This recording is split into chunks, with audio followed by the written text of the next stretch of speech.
Hello everyone, welcome back to Stories with Sunny. I want to remind everyone really quickly, even though this video is going live on Friday, we're not actually open today. I recorded this earlier in the week. We're closed today and tomorrow so that we can all celebrate the 4th of July with our families. We'll be open again on Monday like regular. So today, summer reading edition, cryptozoology. That's what we're going to talk about. Cryptozoology is considered a pseudoscience, so it's not a real hard science, it's just kind of a fun one. And it's based on the research done trying to prove that creatures exist. Creatures like Bigfoot or the Yeti, or we're going to read about the Chupacabra today, aliens and things like that. So it's a really, really fun one to kind of delve into and play around. And there's some pretty fun books about it too. So I think the first one we'll read today is called Your Alien Returns. Does anybody out there believe in aliens? I do. I think aliens are probably real. I don't know that they necessarily look like the little guy in this book, but I think there's probably something else out there. So Your Alien Returns by Tammy Sauer. Let's see. When you least expect it, something special will get your attention. Your alien will be back, and he will invite you over for a play date. You will need to check with your parents. Luckily, you'll find the perfect moment to ask for permission. As you race out the door, you'll hear your mom tell you to be home in time for dinner. You'll have the ride of your life. Once you land, you will say hello to your alien's family. They will greet you in their own way. I see up here it says, Gleep. Then your alien will offer you a snack. You'll sample a few things, but will politely decline anything that stares back at you. Your alien will share his toys, then you will introduce him to some of yours. See the bubbles down there? Afterward, the two of you will build a fort that is truly stellar. Your alien will show you around his neighborhood. Some things will remind you of home, but other things will be completely new. Your alien will want you to meet some of his friends. Seeing all of them will make you feel a little alienated. You'll try to blend in, but nothing will go quite as planned. Worst of all, you will accidentally ruin the big game. Knowing you let everyone down will give you a meteor-sized lump in your throat. You won't say a word, but your alien will do exactly the right thing. He'll give your hand a squeeze. After that, your alien will pull something out of your backpack, and he'll blow some bubbles. Then he will blow even more. This will turn the mood around. Everyone will have a blast, and you will know that you have the best friend in the whole universe. Soon it will be time to head for home. You and your alien will know this won't be goodbye, but see you later. You'll tell your family all about your big day. It will take a while. And that night, when you least expect it, something special will get your attention. So what do you guys think? Oh, I dropped my picture. What do you think aliens look like if they exist? Are they little green guys like in this book? Are they gray? Are they blue? I don't know. I'm excited. Hopefully one day we'll find out. Let's go with, here's our next one. It's called The Chupacabra Ate the Candelabra. Can you see him in there a little bit? A chupacabra is a Mexican folktale figure. And he, surprisingly enough, eats goats. That's what he's known for and he's famous for. So The Chupacabra Ate the Candelabra by Mark Tyler Nobleman. This one was illustrated by Anna Aranda. She's really cool. She's a traditional Mexican folk artist as well. She does some pretty neat stuff. You should look her up if you get a chance. So here's our first page. These are our characters. There's Jaina and Bumsy and Pep. You see over here? That's the Chupacabra. As the sun set, the goats met. Tonight could be the night, Jaina said. The night the Chupacabra comes for dinner. On such short notice, but we have nothing prepared, Bumsy said. By the way, what's a Chupacabra? Let's put it this way. He would not join us for dinner. He would eat us for dinner. How impolite, Pep said. What does a Chupacabra eat for breakfast? Bumsy asked. Goats, said Jaina.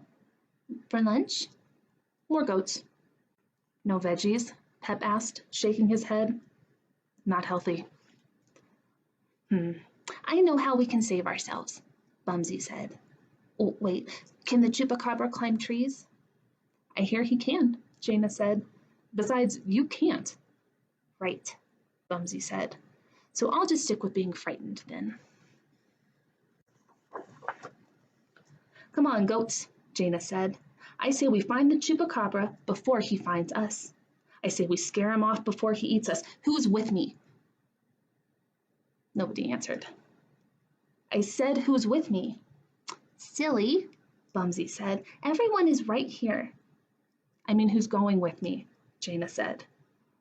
I would, Pep said, but it's too dark. Not with this, Jaina said, whipping out a candelabra. Line up, Jaina said, bravest in the back, most frightened in the front. Well, don't you mean most frightened in the back? Bumsy said. No, Jaina said. If the most frightened is in the back, he'll have no one to watch behind him. Line up, bravest in the back, me and the candelabra in the front, Bumsy said. The goats filed nervously across the plains. Just how are we going to scare the Chupacabra? Pep asked. There's a lot of us, and only one of him, Jaina said. And that's all I've thought of so far. Does that sound like a good plan? Soon, Bumsy felt something other than grass underfoot. Welcome. The mat won't fool us, Jaina said. It's a trap. Well, the trap is delicious, said Bumsy. You know what else is delicious? A voice asked from the darkness. The Chupacabra jumped out. The goats gasped. Poof! The lights went out. Candelabra was gone. The Chupacabra ate the candelabra. He swallowed it whole, Pep said. But I thought the only thing he eats is goats, the Chupacabra said. Candelabras are my third favorite thing. Did you bring any more? Still hungry. Always hungry. Sorry, we didn't, Jaina said. Then whatever shall I eat next? The Chupacabra said. I recommend veggies, said Pep, and chewing. Or, Bumsy said, we could get you another candelabra. Would that be any trouble? Not at all. We'll be back, Bumsy said, with me in the back. The goats headed home. That was the only candelabra I had, Jaina said. But if we feed him more, maybe he won't eat us, Bumsy said. We have to find another candelabra, Pep said, or else. Nice place you have here, said the Chupacabra, stepping out of the sunlight.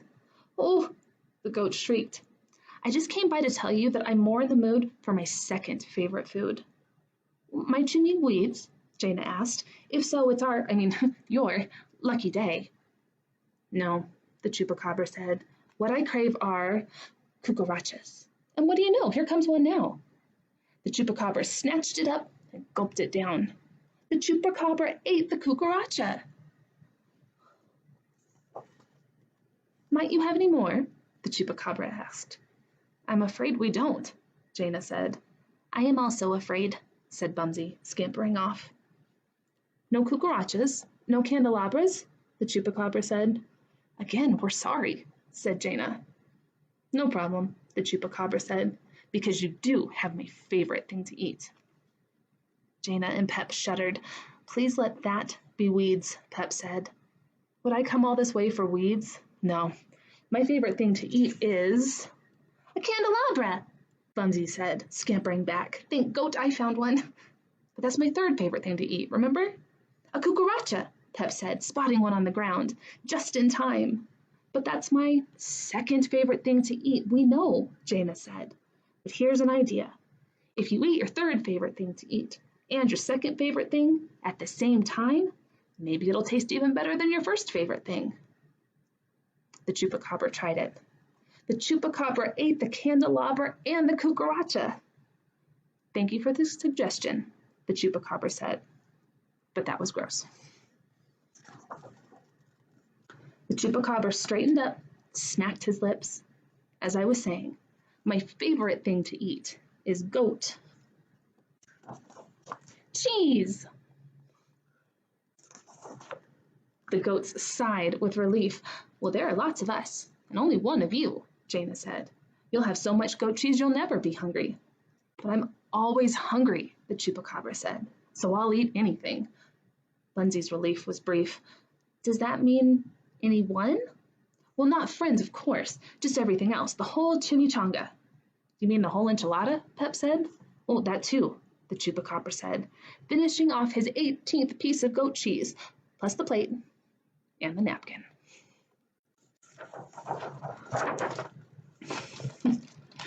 Have any of you ever heard of a Chupacabra before, or was that the first time you've heard of that particular animal? He's pretty popular and prolific down in the Southwest. So I've heard about him quite a bit. We visit New Mexico a lot, so I know a lot of Chupacabra stories. Okay, one more book for today. If I Had a Griffin. This book has lots and lots of different mystical creatures and characters in it. So I want you guys to listen really closely. And if you hear your favorite mystical creature, I want you to drop it in the comments for us. This one's called If I Had a Griffin by Vicki Van Sickle. You guys see the griffin up here? It's pretty fabulous, right? Last week I got a hamster, my first and only pet. He mostly eats and sleeps and hides and gets his shavings wet. If only I could have a pet with strange, exotic powers, I know that I'd find lots to do to while away the hours. If I had a unicorn, I'd braid her silky mane, I'd make her silver horseshoes that tinkled in the rain. We'd prance through fields of posies and nibble nectarines. I'd shine her horn with candy corn to get a starry sheen. Unicorns are pretty, but they're also very shy. On second thought, I'd like to give a hippogriff a try. A hippogriff needs lots to do, like run and jump and fetch. I'd take him to the dog park to give his wings a stretch. Though a hippogriff is tons of fun, the dogs might find him scary. And when it comes to playing ball, well, things could get quite hairy. Perhaps I'll get a Sasquatch with burly, curly fur, but then I'd spend 3 hours a day attacking snarls and burrs. If I had a griffin, I'd love each flashing feather, but she needs flying every day, regardless of the weather. If I had a kraken, we'd swim and deep sea dive, but I would need a scuba suit in order to survive. If I had a dragon with a temperamental snout, I'd need a fire extinguisher to put her sneezes out. Kieran needs a field of grass, at least an ocean wide. Jackalope needs sturdy reins for bumpy, jumpy rides. Phoenix needs a chimney nest that's smoke and fireproof. Manticore needs special floss for each and every tooth. Harpies are too screechy, chupacabras like to bite. Fairies play too many tricks, and kelpies hate the light. Basilisk is slippery, chimera likes to scratch. Mermaids brush their hair all day, and sprites, they're hard to catch. Perhaps a hamster's not so bad? In fact, he's rather sweet. I love his furry belly and his teeny tiny feet. He may not be a griffin or a creature from the sea, but I am his and he is mine, and that's enough for me.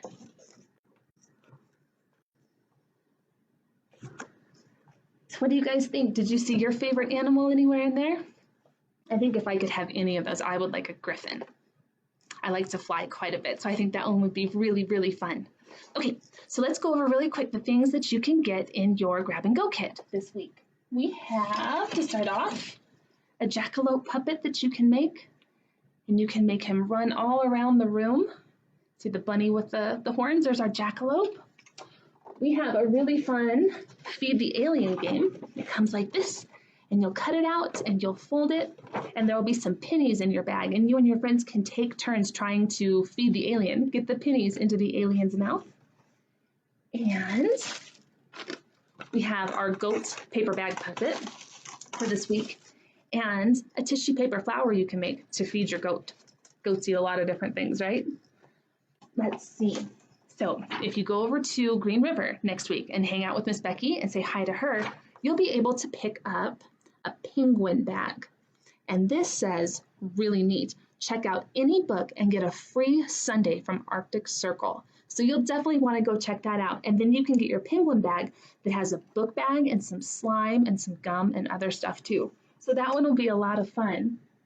And if you go over to White Mountain to see Miss Sherry, you'll get this kit where you can roll a butterfly, so you can make your own art project, and you can make a coffee filter butterfly as well.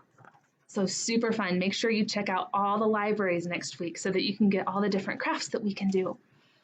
Okay, guys, so remember, like I said, we're not actually open today. We'll be closed today and tomorrow. We'll be open again on Monday, like normal. We'll have toddler time and story time next week. Miss Constance will be here making some really neat stuff for us on Thursdays. I'll be back on Friday, and Mr. Aaron will be here every afternoon reading you guys books. So I hope everyone is going to have an amazingly wonderful 4th of July holiday. It's one of my favorites. And we will see you when we get back. Bye, guys.